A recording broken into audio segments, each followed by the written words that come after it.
ਦੇਸ਼ ਪ੍ਰਦੇਸ਼ ਟੀਵੀ ਵੇਖ ਰਹੇ ਸਾਰੇ ਦਰਸ਼ਕਾਂ ਦਾ ਤੇ ਰੈਡ ਐਫਐਮ ਸੁਣਨ ਵਾਲੇ ਸਾਰੇ ਸਰੋਤਿਆਂ ਦਾ ਇਸ਼ਿਤਾ ਭਾਰਦਵਾਜ ਵੱਲੋਂ ਸਵਾਗਤ ਹੈ। ਅੱਜ ਸਾਡੇ ਪ੍ਰੋਗਰਾਮ ਜ਼ਿੰਦਗੀ ਦੇ ਰੰਗ ਦੇ ਵਿੱਚ ਸਾਡੇ ਨਾਲ ਮੌਜੂਦ ਨੇ ਗੁਰਮਿੰਦਰ ਸਿੰਘ ਰੰਧਾਵਾ ਜੀ, ਜੋ ਕਿ ਡਿਸਟ੍ਰਿਕਟ ਪ੍ਰੋਗਰਾਮ ਆਫਿਸਰ ਨੇ। ਕੋਵਿਡ ਮਹਾਮਾਰੀ ਨੇ ਸਾਰਿਆਂ ਦੀ ਜ਼ਿੰਦਗੀ ਨੂੰ ਬਹੁਤ ਜ਼ਿਆਦਾ ਇਫੈਕਟ ਕੀਤਾ ਹੈਗਾ, ਲੇਕਿਨ ਸਭ ਤੋਂ ਜ਼ਿਆਦਾ ਉਨ ਬੱਚਿਆਂ ਨੂੰ ਜਿਨ੍ਹਾਂ ਦੇ ਮਾਂ ਪਿਓ ਇਸ ਮਹਾਮਾਰੀ ਦੇ ਦੌਰਾਨ ਇਸ ਦੁਨੀਆ ਦੇ ਵਿੱਚ ਨਹੀਂ ਰਹੇ, ਉਹਨਾਂ 'ਤੇ ਕੀ ਕੁਝ ਬੀਤੇਗੀ ਔਰ ਉਹਨਾਂ ਦੀ ਅੱਗੇ ਆਉਣ ਵਾਲੀ ਲਾਈਫ ਦੇ ਵਿੱਚ ਉਹਨਾਂ ਨੂੰ ਕਿਹੜੀਆਂ ਔਂਕੜਾਂ ਦਾ ਸਾਹਮਣਾ ਕਰਨਾ ਪਏਗਾ, ਉਹਨਾਂ ਦੀ ਹੀ ਜ਼ਿੰਦਗੀ ਨੂੰ ਸੰਭਾਲਣ ਦੇ ਲਈ ਇਹ ਅੱਗੇ ਆਏ ਨੇ। ਇਹਨਾਂ ਕੋਲੋਂ ਆਪਾਂ ਜਾਣਕਾਰੀ ਲਵਾਂਗੇ ਕਿ ਇਹਨਾਂ ਕੋਲ ਕੀ ਉਪਰਾਲੇ ਪੰਜਾਬ ਸਰਕਾਰ ਨੇ ਇਹਨਾਂ ਨੂੰ ਕਰਨ ਲਈ ਕਹੇ ਹੈਗੇ ਹੈ। ਸਾਰੀ ਜਾਣਕਾਰੀ ਸਾਨੂੰ ਵਿਸਤਾਰ ਨਾਲ ਦੇਣਗੇ। ਗੁਰਮਿੰਦਰ ਜੀ, ਬਹੁਤ ਬਹੁਤ ਸਵਾਗਤ ਸਾਡੇ ਪ੍ਰੋਗਰਾਮ ਦੇ ਵਿੱਚ। ਹਾਂਜੀ, ਥੈਂਕ ਯੂ ਜੀ। ਸਰ, ਆਪਾਂ ਸਭ ਤੋਂ ਪਹਿਲੇ ਤਾਂ ਇਹ ਜਾਣ ਲਈਏ ਤੁਹਾਡੇ ਕੋਲੋਂ ਕਿ ਪੰਜਾਬ ਸਰਕਾਰ ਦੇ ਵੱਲੋਂ ਤੁਹਾਨੂੰ ਕੀ ਹਦਾਇਤਾਂ ਆਈਆਂ? ਪੰਜਾਬ ਸਰਕਾਰ ਵੱਲੋਂ ਬੜਾ ਹੀ ਇਹਦੇ ਬਾਰੇ ਸਪਸ਼ਟ ਗਾਈਡਲਾਈਨਸ ਸਾਨੂੰ ਪ੍ਰਾਪਤ ਹੋਈਆਂ ਨੇ।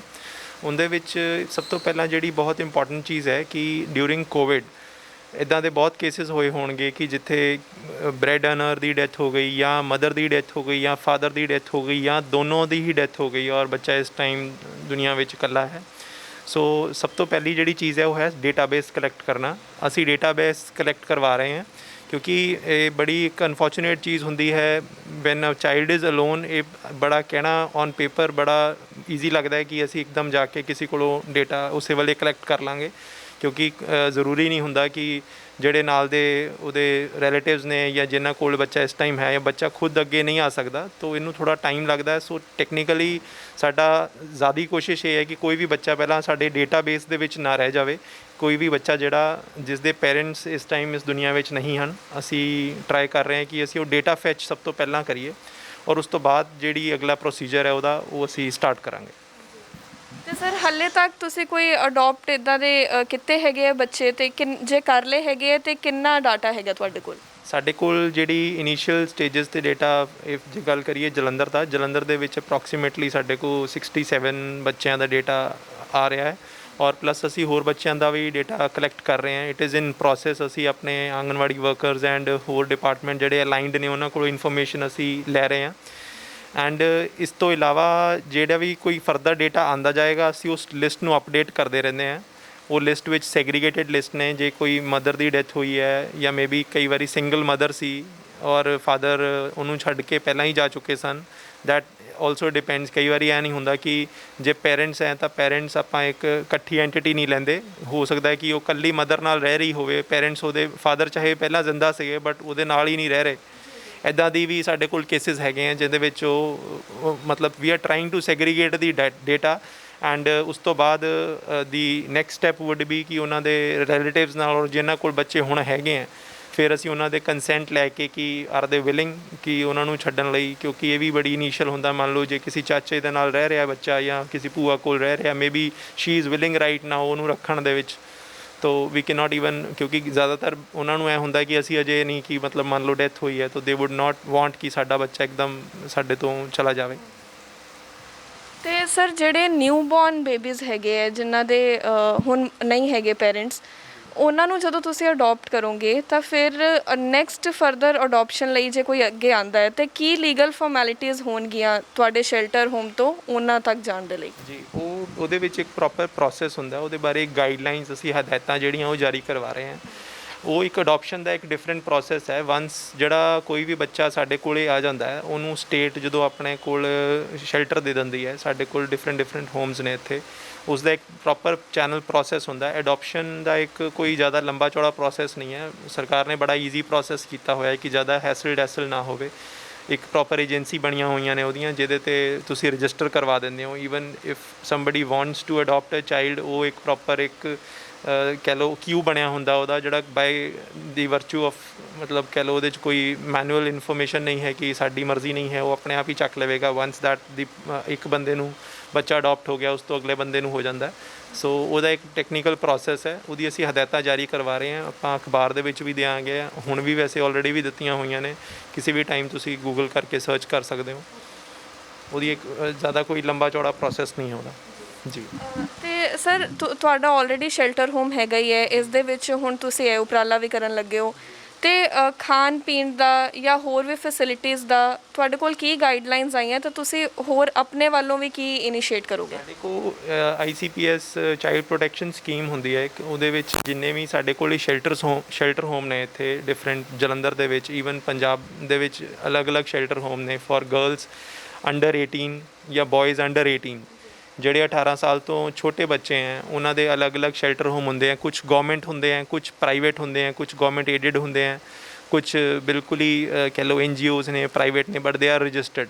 ਸੋ ਜਿਹੜੇ ਸਟੇਟ ਦੇ ਸਾਡੇ ਕੋਲ ਸ਼ੈਲਟਰ ਹੋਮ ਨੇ ਉਹਨਾਂ ਵਿੱਚ ਉਹਨਾਂ ਦੀ ਪੜ੍ਹਾਈ, ਉਹਨਾਂ ਦਾ ਖਾਣਾ, ਉਹਨਾਂ ਦਾ ਰਹਿਣਾ, it's just like a home ਜਿੱਥੇ ਸਟੇਟ ਉਹਦੀ ਕੇਅਰ ਕਰਦੀ ਹੈ। ਸਾਡੇ ਕੋਲ ਬਹੁਤ ਵਧੀਆ ਵੈਲ ਫਰਨਿਸ਼ਡ ਹੋਮਸ ਨੇ ਜਿਹੜਾ ਦੇ ਵਿੱਚ ਤੁਸੀਂ ਜੇ ਕੋਈ ਬੱਚਾ ਅਨਫੋਰਚੂਨੇਟਲੀ ਸਾਡੇ ਕੋਲੇ ਗਲਤੀ ਨਾਲ ਕਹਿ ਲਓ ਬੱਚੇ ਜਿਨ੍ਹਾਂ ਨਾਲ ਇਹ ਮਿਸਹੈਪਨਿੰਗ ਹੋਈ ਹੈ ਉਹ ਆਉਂਦੇ ਆ ਤਾਂ ਉਹਨਾਂ ਦੀ ਕੇਅਰ ਲਈ ਸਟੇਟ ਦਰ ਬਾ ਦਰ ਤਿਆਰ ਰਹਿੰਦੀ ਹੈ। ਤੇ ਸਰ ਜਿਨ੍ਹਾਂ ਬੱਚਿਆਂ ਦੇ ਮਾਪਿਓ ਹੀ ਚਲੇ ਗਏ ਉਹਨਾਂ ਦੀ ਤੇ ਦੁਨੀਆ ਹੀ ਖਤਮ ਹੋ ਗਈ ਔਰ ਉੱਪਰੋਂ ਉਹਨਾਂ ਦੀ ਇੰਨੀ ਸਮਝ ਵੀ ਨਹੀਂ ਹੁੰਦੀ ਕਿ ਉਹ ਕੁਝ ਸਮਝ ਸਕਣ, ਸਾਈਕੋਲੋਜੀਕਲੀ ਕੀ ਤੁਸੀਂ ਉਹਨਾਂ ਨੂੰ ਕਿੱਦਾਂ ਸੰਭਾਲੋਗੇ? ਸਾਈਕੋਲੋਜੀਕਲੀ ਸਾਡੇ ਕੋਲ ਕਾਉਂਸਲਰਸ ਰਹਿੰਦੇ ਨੇ। ਸਾਡੇ ਕੋਲ ਜਿਹੜੀ ਚਾਈਲਡ ਪ੍ਰੋਟੈਕਸ਼ਨ ਸਕੀਮ ਹੈ ਇਹਦੇ ਵਿੱਚ ਅਸੀਂ ਪ੍ਰੋਪਰ ਸਾਈਕੋਲੋਜੀਕਲ ਕਾਉਂਸਲਰਸ ਐਨਰੋਲ ਕਰਦੇ ਹਾਂ ਜਿਹੜੇ ਉਹਨਾਂ ਦੀ ਟਾਈਮ ਟੂ ਟਾਈਮ ਕਾਉਂਸਲਿੰਗ ਕਰਦੇ ਨੇ। And it is a very ਕਹਿ ਲਓ ਇੰਪੋਰਟੈਂਟ ਟਾਸਕ ਸਾਡੇ ਇਹਦੇ ਵਿੱਚ ਮੰਨਿਆ ਜਾਂਦਾ ਹੈ ਕਿ ਜਿਹੜੀ ਕਾਉਂਸਲਿੰਗ ਹੈ, ਕਿਉਂਕਿ ਇੱਕ ਬੱਚੇ ਦੇ ਪੇਰੈਂਟਸ ਤੋਂ ਉਹਦਾ ਜਿਹੜਾ ਸ਼ਿਫਟ ਹੈ ਜਦੋਂ ਇੱਦਾਂ ਦੇ ਸਿਨੈਰੀਓ ਵਿੱਚ ਹੁੰਦਾ ਤਾਂ ਉਹ ਲਈ ਬਹੁਤ ਜ਼ਿਆਦਾ ਡਿਫਿਕਲਟ ਹੋ ਜਾਂਦਾ, ਬਹੁਤ ਜ਼ਿਆਦਾ ਚੈਲੰਜਿੰਗ ਹੋ ਜਾਂਦਾ।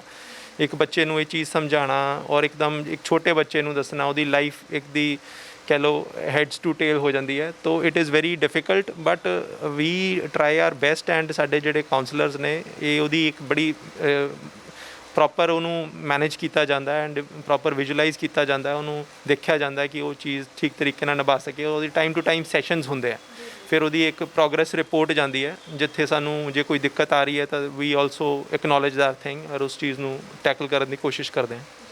ਸਰ ਤੁਹਾਨੂੰ ਐਡਮਿਨਿਸਟ੍ਰੇਸ਼ਨ ਵੱਲੋਂ ਹੈਲਪ ਆ ਰਹੀ ਹੈ ਜਿੱਦਾਂ ਰਿਟਰਨ ਵਿੱਚ ਤਾਂ ਤੁਹਾਡੇ ਕੋਲ ਆ ਗਈਆਂ, ਲੇਕਿਨ ਜਦੋਂ ਤੁਹਾਨੂੰ ਹੈਲਪ ਚਾਹੀਦੀ ਹੈ ਐਕਚੁਅਲ ਦੇ ਵਿੱਚ ਤਾਂ? ਡੈਫੀਨੇਟਲੀ ਐਡਮਿਨਿਸਟ੍ਰੇਸ਼ਨ ਵੱਲੋਂ ਸਾਨੂੰ ਸਰਕਾਰ ਵੱਲੋਂ ਪ੍ਰੋਪਰ ਇਹਦੇ ਲਈ ਫੰਡਿੰਗ ਆਉਂਦੀ ਹੈ। ਵੀ ਜੋ ਵੀ ਹੈ ਹੋਮ ਦੇ ਵਿੱਚ ਉਹਨਾਂ ਦਾ ਰਹਿਣਾ ਖਾਣਾ, it is everything state sponsored and it is not something beyond state ਵੀ। ਔਰ ਉਸ ਤੋਂ ਬਾਅਦ ਵੀ ਅਸੀਂ ਟਰਾਈ ਕਰਦੇ ਹਾਂ ਕਿ ਜਿਹੜੇ ਮੰਨ ਲਓ ਉਹਨਾਂ ਦੀ ਕੋਈ ਹੋਰ ਐਕਸਟਰਾ ਕਰਿਕੂਲਰ ਐਕਟੀਵਿਟੀਜ਼ ਵੀ ਹੈ ਕਿਉਂਕਿ ਬੱਚਿਆਂ ਨੂੰ ਥੋੜ੍ਹਾ ਇੰਗੇਜ ਕਰਨਾ ਸੋ ਦੈਟ ਉਹ ਇਸ ਜਿਹੜਾ ਇੱਦਾਂ ਦਾ ਕੋਈ ਚੀਜ਼ ਜੋ ਉਹਨਾਂ ਦਾ ਮਿਸਹੈਪਨਿੰਗ ਹੁੰਦੀ ਹੈ ਇੱਦਾਂ ਦੇ ਸ਼ੌਕ ਦੇ ਵਿੱਚੋਂ ਛੇਤੀ ਬਾਹਰ ਆ ਸਕਣ, ਉਹਦੇ ਲਈ ਵੀ ਇੰਗੇਜਿੰਗ ਜਿਹੜੀ ਐਕਟੀਵਿਟੀਜ਼ ਹੈ ਅਸੀਂ ਉਹਨਾਂ ਨੂੰ ਨਾਲ ਲਗਾ ਕੇ ਰੱਖਦੇ ਹਾਂ। ਬਿਲਕੁਲ। ਔਰ ਇਸ ਦੇ ਇਲਾਵਾ ਜੇ ਉਹਨਾਂ ਦੀ ਕੋਈ ਫਾਈਨੈਂਸ਼ੀਅਲ ਹੈਲਪ ਕਰਨੀ ਹੈ ਅਸੀਂ ਉਹ ਵੀ ਕਰਵਾਉਂਦੇ ਹਾਂ। ਬਿਲਕੁਲ। ਤੇ ਇਸ ਤੋਂ ਇਲਾਵਾ ਵੀ ਹੋਰ ਵੀ ਸ਼ੈਲਟਰ ਹੋਮਸ ਬਣਾਏ ਜਾਣਗੇ ਜਾਂ ਤੁਹਾਨੂੰ ਲੱਗਦਾ ਹੈ ਕਿ ਹਾਲੇ ਤੱਕ ਇਹ ਠੀਕ ਹੈ? ਸਾਡੇ ਸ਼ੈਲਟਰ ਹੋਮਸ ਆਲਰੇਡੀ ਸਟੇਟ ਦੇ ਹੈਗੇ ਆ, ਅਵੇਲੇਬਲ ਨੇ, ਜਿਹੜੇ ਟੈਂਪਰੇਰੀ ਇਸਟੈਬਲਿਸ਼ ਹੋਏ ਸੀਗੇ ਕਿ ਮੰਨ ਲਓ ਜਿੱਥੇ ਪੇਰੈਂਟਸ ਜਿਸ ਦੇ ਦੋਨੋਂ ਪੇਰੈਂਟਸ ਅਜੇ ਬਿਮਾਰ ਨੇ ਤਾਂ ਜਾਂ ਐਡਮਿਟ ਹੋ ਗਏ ਐਂਡ ਪੇਰੈਂਟਸ ਆਰ ਗੁੱਡ ਔਰ ਮਤਲਬ ਵੈਸੇ ਠੀਕ ਨੇ ਬਟ ਹਾਂ ਥੋੜ੍ਹਾ ਬਿਮਾਰ ਨੇ, ਹਸਪੀਟਲ 'ਚ ਐਡਮਿਟ ਨੇ, ਉਹਨਾਂ ਨੂੰ ਟੈਂਪਰੇਰੀ ਸ਼ੈਲਟਰ ਵੀ ਬੱਚਿਆਂ ਨੂੰ ਦਿੱਤਾ ਜਾਂਦਾ। ਸੋ देयर इज़ नथिंग कि साढ़े को शेल्टर होम्स की कमी है, तो वी ऑलरेडी हैव इनफ। साढ़े को स्टेट का एक बहुत वधिया वैल फर्निश्ड लड़कियां का शेल्टर होम है इत्थे जिहड़ा GVA है जी। और इत्थे कुछ प्राइवेट भी ने जिहड़े रजिस्टर्ड ने बट उन्हां दे भी टाइम टू टाइम साढ़े कोल रिपोर्ट्स आंदियां, so they are also well furnished and they can be also taken to the task. Randhawa ji ਜ਼ਿੰਦਗੀਆਂ ਦੇ ਵਿੱਚ ਰੰਗ ਭਰਨ ਦਾ ਕੰਮ ਤਾਂ ਕਰ ਹੀ ਰਹੇ ਨੇ। ਇਹਨਾਂ ਕੋਲੋਂ ਆਪਾਂ ਜਾਂਦੇ ਜਾਂਦੇ ਇਹ ਜ਼ਰੂਰ ਪੁੱਛਾਂਗੇ ਕਿ ਸਰ ਜਿਹੜੇ ਦਰਸ਼ਕ ਸਾਨੂੰ ਸੁਣ ਰਹੇ ਨੇ ਉਹ ਜੇ ਕੁਝ ਅਜਿਹੇ ਬੱਚਿਆਂ ਨੂੰ ਜਾਣਦੇ ਹੋਣਗੇ ਤਾਂ ਉਹ ਕਿਵੇਂ ਤੁਹਾਨੂੰ ਸੰਪਰਕ ਕਰਨ?